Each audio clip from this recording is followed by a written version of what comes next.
Chapitre 10. Oui, je vous le dis, c'est la vérité.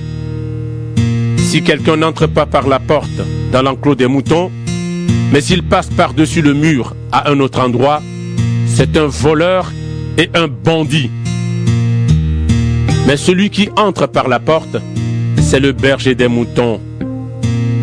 Le gardien lui ouvre la porte, et les moutons écoutent la voix du berger.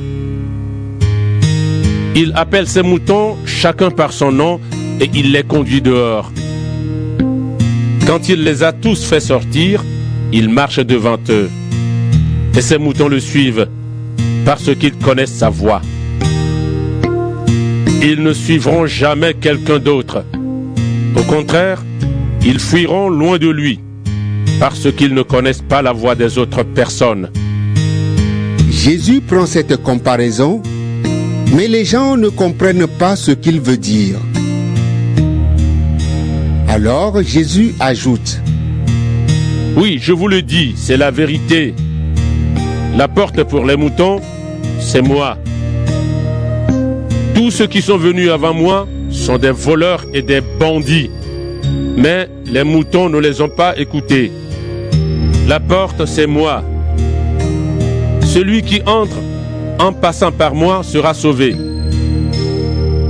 Il pourra entrer et sortir et il trouvera de la nourriture. Le voleur vient seulement pour voler, tuer et détruire.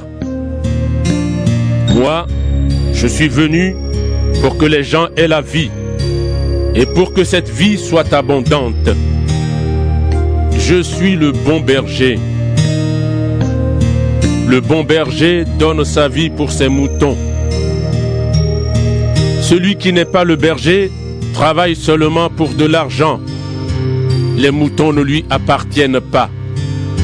Alors, quand il voit le loup arriver, il abandonne les moutons et il part en courant. Le loup emporte des moutons et il fait partir le troupeau de tous les côtés. En effet, l'homme qui travaille seulement pour de l'argent ne s'occupe pas bien des moutons. Le bon berger, c'est moi. Le Père me connaît et je connais le Père.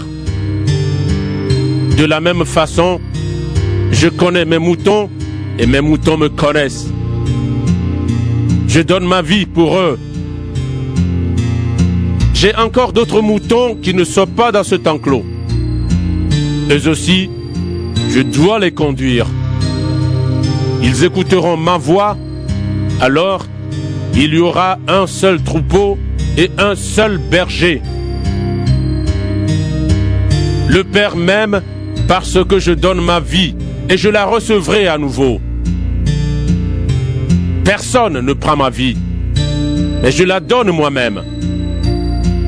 J'ai le pouvoir de la donner et j'ai le pouvoir de la recevoir à nouveau. C'est l'ordre que mon Père m'a donné. Encore une fois, les Juifs ne sont pas d'accord entre eux à cause des paroles de Jésus. Parmi eux, beaucoup disent: Il a un esprit mauvais en lui. Il est fou.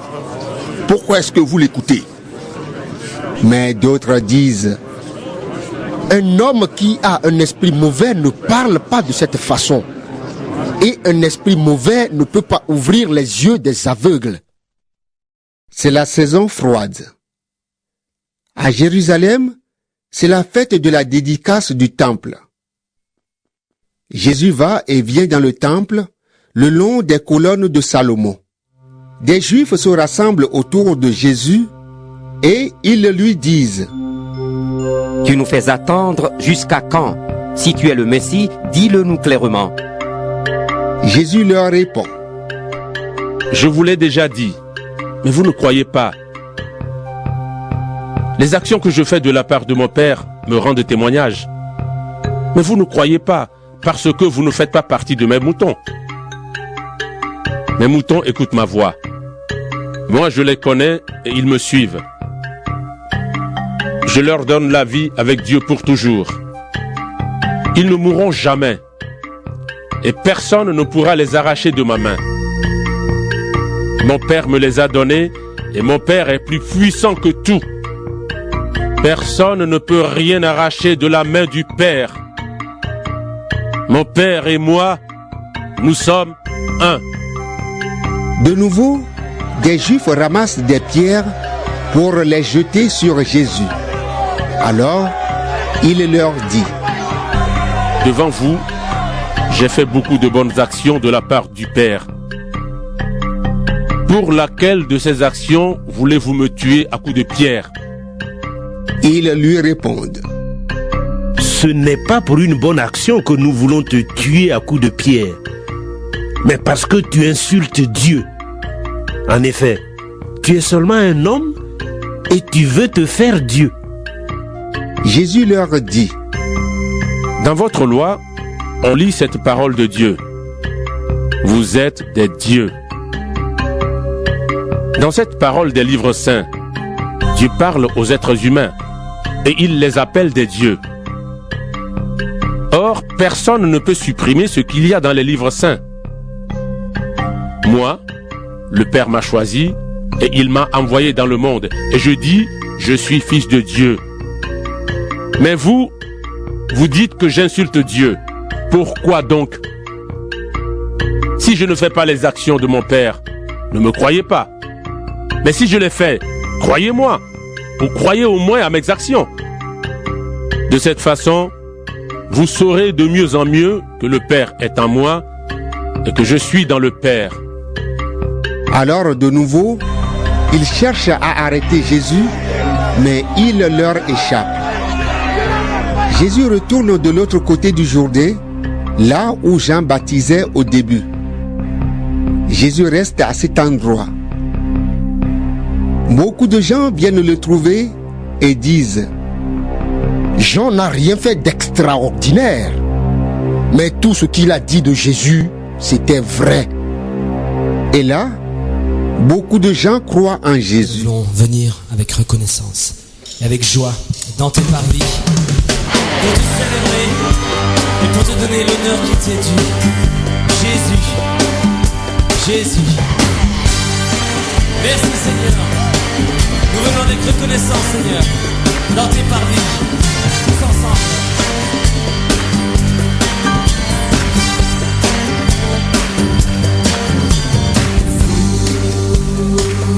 Qui souffrirait, peuple assoiffé de son salut.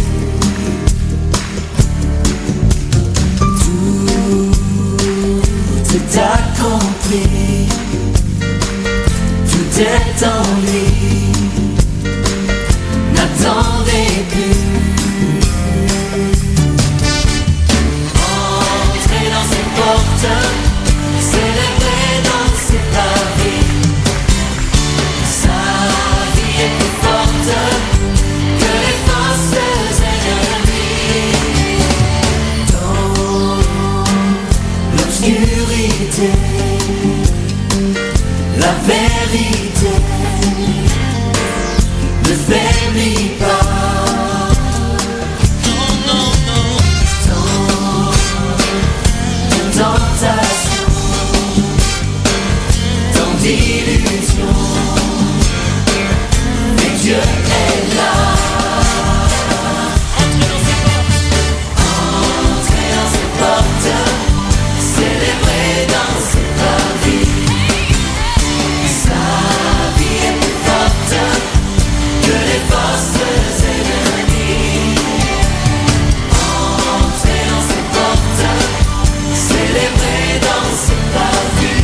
Chantez, chantez dans ses portes le salut de Jésus-Christ.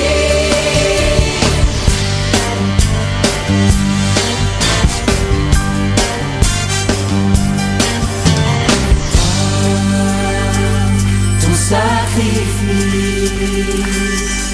le sang versé,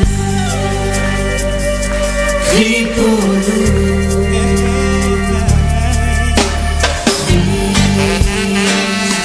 Dieu vivant, ressuscité,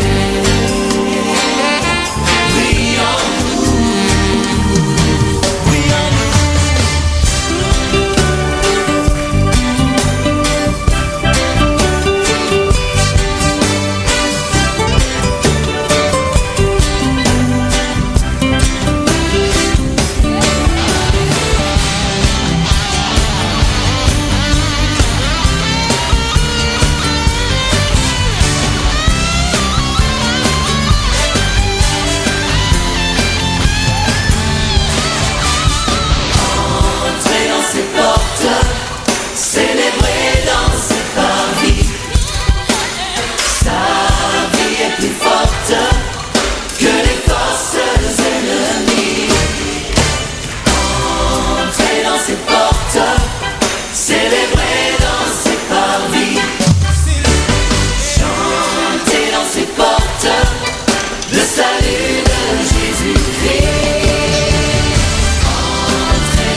mi Señor, por brindarme tu perdón. Me has llenado de alegría y tú me diste salvación. Te doy gracias, mi Señor, por brindarme tu perdón. Me has llenado de alegría y tú me diste salvación.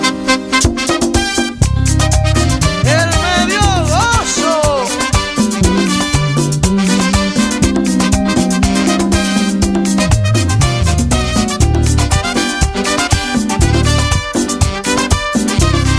Cuando lo siento en mi vida, siento un gozo especial. Ese gozo que yo tengo, nadie me lo puede dar. Tengo ganas de cantarle, darle mi adoración, pues el gozo que me ha dado me ha llenado el corazón. Ese gozo que yo tengo, se lo debo a mi Señor, porque antes que yo lo amara, Él me dio de su amor. Ese gozo que yo tengo, se lo debo a mi Señor, porque antes que yo lo amara, Él me dio de su amor. David y Abraham, Con gozo para el Señor.